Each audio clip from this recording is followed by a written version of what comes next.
और यहाँ पर आप ये आर्टिकल देख पाएंगे, India Mauritius inaugurate air strip and jetty in Agalega. तो चलिए समझते हैं कि भारत और मॉरिशस के बीच में ये कौन सा डेवलपमेंट हुआ है और कैसे ये मालदीव का अल्टरनेटिव साबित होगा। मालदीव में जो भारत की मिलिट्री बेस थी उसके अल्टरनेटिव के रूप में मॉरिशस सामने आ रहा है। तो चलिए समझते हैं इंडियन ओशियन में मॉरिशस की मदद से भारत कैसे चाइना का काउंटर करेगा। नमस्कार दोस्तों, मैं हूं विकास और आप देख रहे हैं ऑल इंडिया अफेयर्स।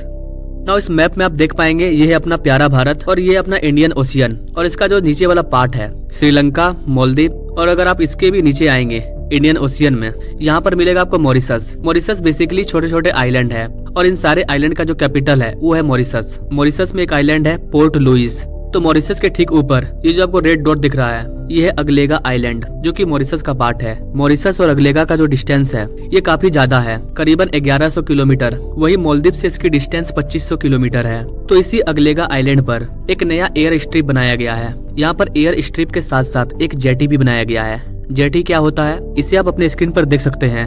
आइलैंड पर जो समुद्र का किनारा होता है वहाँ से कुछ डिस्टेंस पर पैरेलल जगह तैयार किया जाता है, टी शेप का या किसी और शेप का। तो ये चारों तरफ से पानी के बीच में एक छोटा सा पोर्ट हो गया। आप यहाँ पर बोल सकते हो कि ये एक तरह का बैरियर है जिसे समुद्र के ऊपर लकड़ी के द्वारा बनाया जाता है। इसका मेनली फायदा ये होता है कि जो भी बड़े शिप आते हैं वो यहीं पर रुक जाते हैं और इसी के ऊपर लोडिंग अनलोडिंग होती है, क्योंकि जो बड़े शिप होते हैं वो समुद्र के पूरे किनारे नहीं जा सकते हैं। अगर वो जाएंगे तो फिर वो रेत में फंस जाएंगे, क्योंकि बड़े शिप का वजन काफी ज्यादा होता है और किनारे में पानी पूरा कम होता है। और अगर शिप को गुड्स वगैरह को अनलोड करके तुरंत जाना है तो ऐसे केस में ये काफी फायदेमंद है। तो कुछ ऐसा ही जेटी अगलेगा आइलैंड पर बनाया गया है। अपने स्क्रीन पर आप देख सकते हैं ये जो अगलेगा आइलैंड है ये दो पार्ट में बटा हुआ है। ऊपर वाला जो नदन पार्ट है वो मेजर पार्ट है और सदर्न पार्ट है छोटा सा, जिसे साउथ अगलेगा आइलैंड बोलते हैं। तो सदर्न वाले पार्ट में ये जो अगलेगा न्यू रनवे है यहीं पर भारत के द्वारा एयर स्ट्रिप को तैयार किया गया है। और गाइस बताया जाता है कि इसे बहुत लंबे समय से बनाया जा रहा है, क्योंकि यहाँ पर काफी ज्यादा चैलेंजेस है। चारों बगल समुद्र है, समुद्र के बीच में छोटा सा टापू, वहाँ पर सारे सामान को लेकर के जाना, उसके बाद इन सारी चीजों को तैयार करना। जो भी हो पर फाइनली ये कंप्लीट हो चुका है और इसका इनॉग्रेशन भी किया गया है।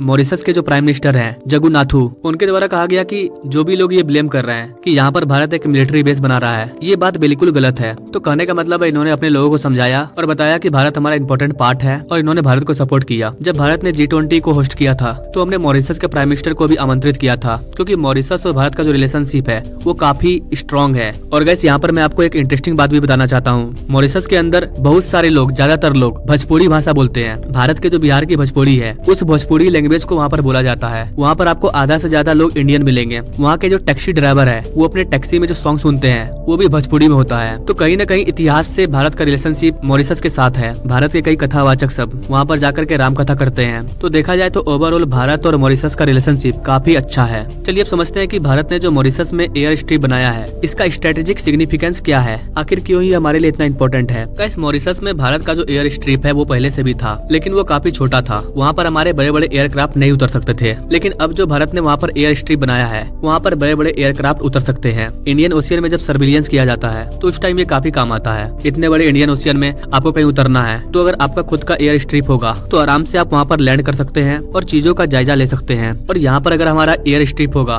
तो हम इंडियन ओशियन के साथ साथ साउथ अफ्रीका पर भी नजर रख पाएंगे, क्योंकि गाइस चाइना दुनिया के हर एक क्षेत्र पर, हर एक देश में अपना एक कब्जा जमाना चाहता है, अपना एक पकड़ जमाना चाहता है, ताकि वो पूरी तरह से सबको अपने फेवर में कर ले। तो भारत भी चाह रहा है कि दुनिया के हर एक कोने में हर देश के साथ हम अपने रिलेशनशिप को बेस्ट करें और अपनी पकड़ बनाएं। भारत और मॉरिशस के जो रिलेशनशिप है वो काफी अच्छे हैं, जिसकी वजह से मॉरिशस ने चाइना को रिजेक्ट कर दिया। और करे भी क्यों ना, मॉरिशस में अगर चाइनीज बोलने वाले लोग रहते तो फिर मॉरिशस चाइना की तरफ जा सकता था, लेकिन मॉरिशस में लोग हिंदी बोलते हैं, भोजपुरी बोलते हैं। तो मॉरिशस भी इस चीज को समझता है कि भारत और मॉरिशस का जो रिलेशनशिप है वो इतिहास से है। अगर मालदीव की बात करें तो गैस मालदीव में इतिहास में अलग अलग क्षेत्रों से लोग आकर के बसे थे और मालदीव अभी एक मुस्लिम कंट्री है, वहाँ पर ज्यादातर आबादी मुस्लिम की है। तो अगर देखा जाए तो मालदीव के अल्टरनेटिव में एक तो हमें मॉरिशस मिला और दूसरा मालदीव से 735 किलोमीटर की दूरी पर लक्षद्वीप का छोटा सा आइलैंड मिनिकोय आइलैंड, वहाँ पर हम अपने मिलिट्री बेस को बना रहे हैं। तो दोनों साइड से हमने मालदीव का काउंटर कर दिया। इस एयर स्ट्रिप का एक और फायदा ये है कि अभी रेड सी में प्रॉब्लम चल रहा है, तो अब अगर भारत को साउथ अफ्रीका से घूर करके जाना होगा तो बीच में पड़ता है मॉरिशस